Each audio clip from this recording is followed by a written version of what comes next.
There are cities that rise quietly, slowly, piece by piece. Athens was not one of them.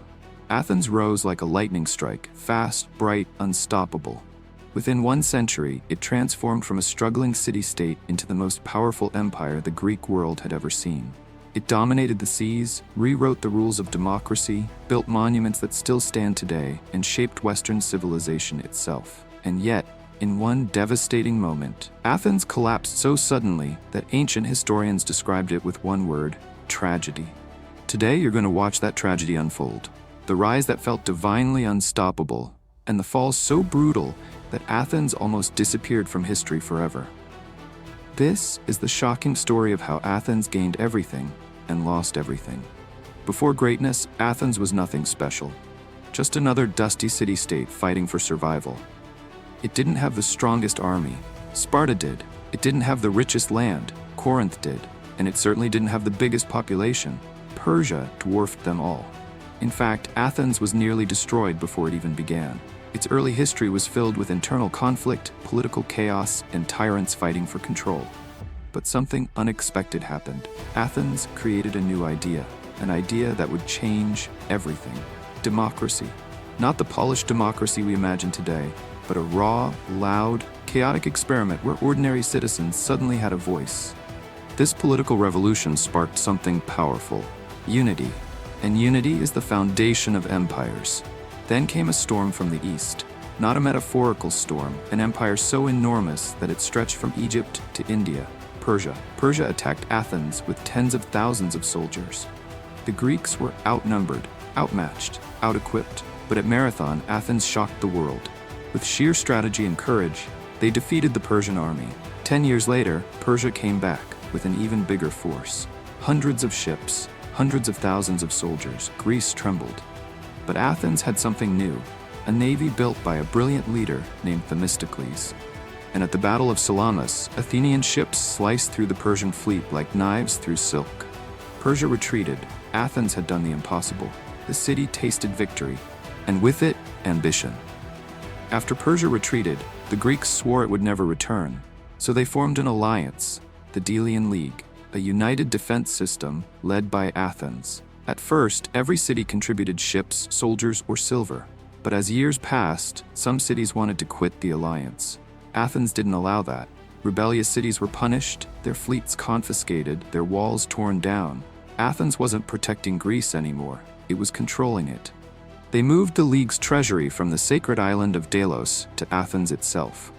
And from that moment forward, the Delian League was no longer a league. It was an Athenian empire. Money poured into the city, mountains of silver, wealth like never before. With this wealth, Athens did something extraordinary. It reinvented civilization. Enter Pericles, one of the greatest leaders in history. Under his direction, Athens became the cultural and intellectual capital of the world. The Parthenon rose high above the Acropolis, a temple that still dominates the skyline today. Artists revolutionized sculpture. Playwrights like Sophocles and Euripides redefined theater. Socrates walked the streets asking dangerous questions. Debate flourished, ideas exploded, and democracy reached its peak.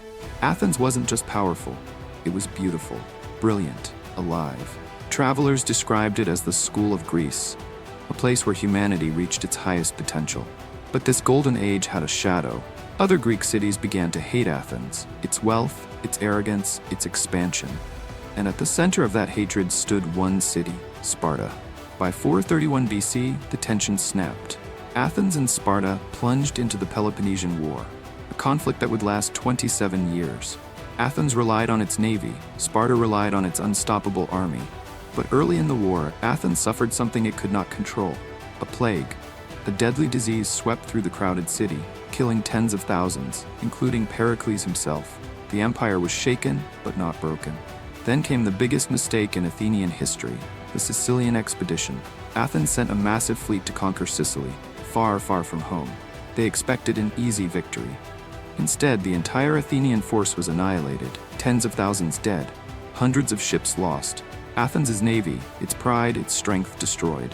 The city had gambled everything and lost. With Athens weakened, Sparta seized its moment. With Persian money behind them, they built their own navy, a terrifying mirror of the Athenian fleet. Battle after battle, Athens was pushed back, until finally, in 404 BC, Sparta crushed Athens' last fleet. The city's food supply collapsed, starvation set in, despair filled the streets. Athens surrendered, its empire dissolved, its walls torn down, its ships taken, its power gone. The superpower of Greece was no more. Athens rose on courage, creativity, and unity. It fell because of ambition, overreach, and pride. But in that rise and fall, Athens left behind something empires never do: ideas, democracy, drama, philosophy, architecture, freedom of thought. Athens lost its empire, but the world gained something greater, a legacy that still shapes us 2,000 years later. If this story gripped you, hit like, subscribe, and turn on notifications. More ancient mysteries, lost empires, and forgotten civilizations are coming your way, and you don't want to miss them.